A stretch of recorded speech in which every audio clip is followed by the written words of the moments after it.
大家好，虽然我的部分番茄是种在常绿花卉中间的，土壤的条件不是太好，但有的番茄还是长得很快。今天就要为那些长得过高的番茄打顶。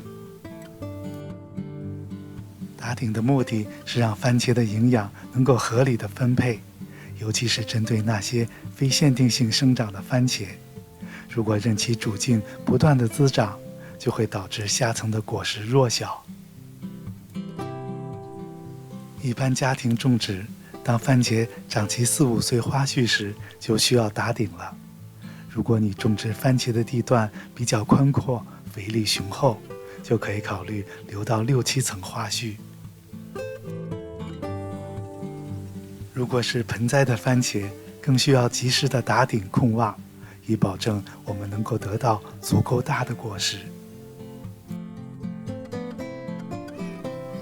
番茄打顶也非常简单，首先我们选择一个晴天，剪去番茄主茎最后一层花序上边的生长点，至少要留下2片叶子就可以了。还有就是打顶还要看你的支撑物或者是吊蔓有多高。我的部分番茄因为支撑杆很矮，无奈也只能早早的摘心打顶。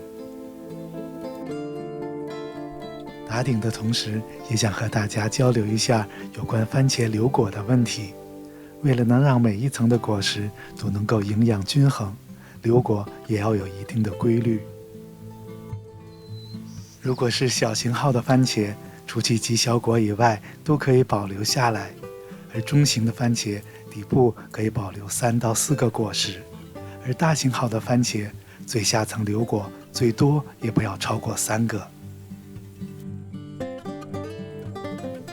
因为最底层的番茄会最先截留很多的营养，如果底层留果太多，上层的果实就会越来越小，而且还会坠秧。从第2层开始，我们就可以每层多留1、2个果实。关于番茄何时打顶、如何留果，就和大家分享到这里。感谢您的收看，我们下期再见。